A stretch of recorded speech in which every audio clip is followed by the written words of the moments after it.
सरकार व मीडिया के पास कुंभ में कितने लोगों ने डुबकी लगाई उसका आंकड़ा है, लेकिन मरे कितने उसका आंकड़ा नहीं। जब व्यक्ति गया इलाज के लिए उसका नंबर आया 1 महीने बाद और तब तक उसका अंतिम संस्कार हो गया था। ये स्थिति बनी हुई है, मतलब पीएससी सीएससी से भी बदतर स्थिति मेडिकल कॉलेज की बनी हुई है धरातल पे अंदर। बिरसा मुंडा जी चाहते क्या थे, उनके विचार क्या थे, उनके उद्देश्य क्या थे। जल जंगल जमीन का बात करते थे, अबुआ दिसम अबुआ राज की बात करके गए थे वो, लेकिन आज क्या हो रहा है, जल जंगल जमीन उद्योगपतियों को दिया जा रहा है भेंट में और वहां पर खत्म किया जा रहा है। धन्यवाद सभापति महोदय, आज आपने महामहिम राष्ट्रपति महोदय के अभिभाषण पे जो बोलने का अवसर प्रदान किया उसके लिए धन्यवाद जोहार।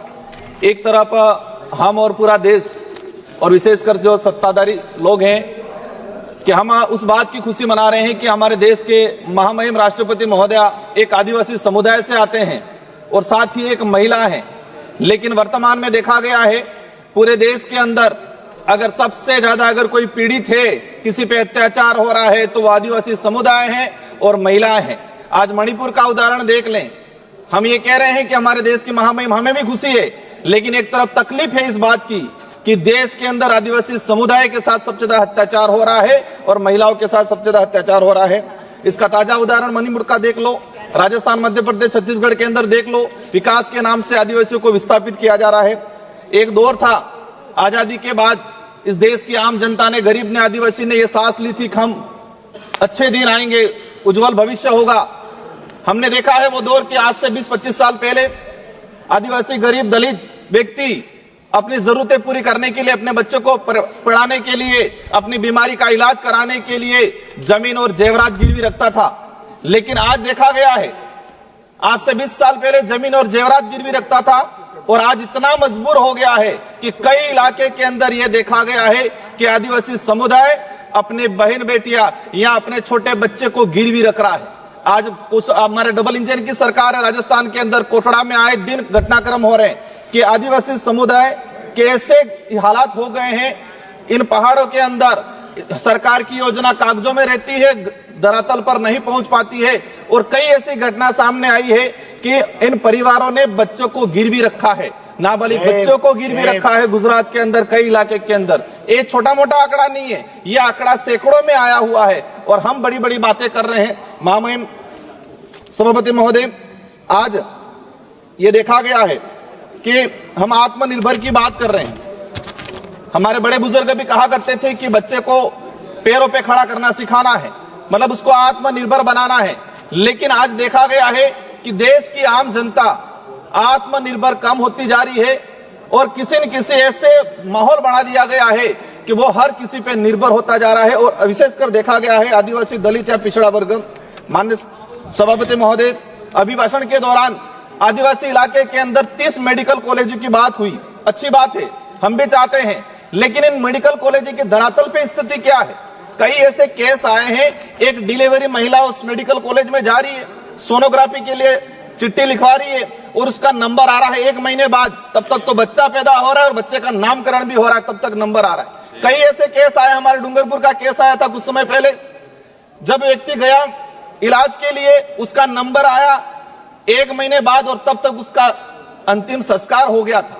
ये स्थिति बनी हुई है, मतलब पीएससी सीएससी से भी बदतर स्थिति मेडिकल कॉलेज की बनी हुई है धरातल पे अंदर।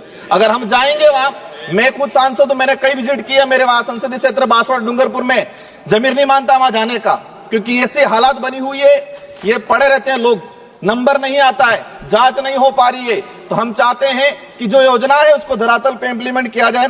माननीय सभापति महोदय, आयुष्मान कार्ड की बात की गई, अच्छी बात होना चाहिए, लेकिन देश के अंदर ऐसे कई किस्से आए हैं पिछले 2-3 सालों के अंदर कि दवाई का पैसा नहीं मिलने से अपने परिवार की पालन नहीं कर पाया, वो इलाज नहीं करा पाया तो आत्महत्या की गई है।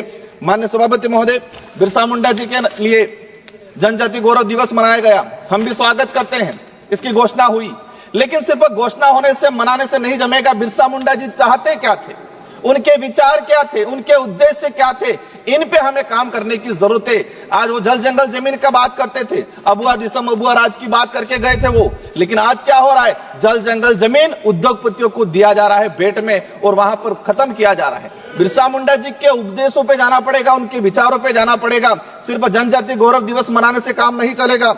माननीय सभापति महोदय, हमने देखा गया है, एक बात सामने आई अभी जनगणना को लेके, एक बात ये समझ में नहीं आ रही, और ये मैं नहीं बोल रहा हूं कि आम जनता बोल रही है, देश की जो विवेकशील है, क्या बोल रही है कि सरकार व मीडिया के पास कुंभ में कितने लोगों ने डुबकी लगाई उसका आंकड़ा है, लेकिन मरे कितने उसका आंकड़ा नहीं है। मतलब डुबकी लगाई 30 से 35 करोड़ लोगों ने, 30 से 35 करोड़ लोगों ने, वो आंकड़ा है, लेकिन मरे कितने लोग हैं, घायल कितने हैं, किस राज्य से कितने लोग हैं, यह आंकड़ा अभी तक सामने नहीं आ पाया है। माननीय सभापति महोदय, जल जीवन मिशन की बात हुई, जल जीवन मिशन से हमें भी लगा, लेकिन मैंने इसी सदन में क्वेश्चन लगा के निकलवाया है कि आदिवासी बाहुल्य क्षेत्र के अंदर, मैं मेरे संसदीय क्षेत्र की बात करूं, जल जीवन मिशन में हमारा जो जैसे जिला आता है प्रतापगढ़ 30% उपलब्धियां प्राप्त हुई, उदयपुर में 31%, डूंगरपुर के अंदर 27% और बांसवाड़ा में 24%, मतलब 24% घरों तक नल पहुंचाने के लिए अभी तक टारगेट ट्राइबल इलाके के अंदर हुआ है, वो भी कागजों में, लेकिन धरातल पे स्थिति कुछ और है।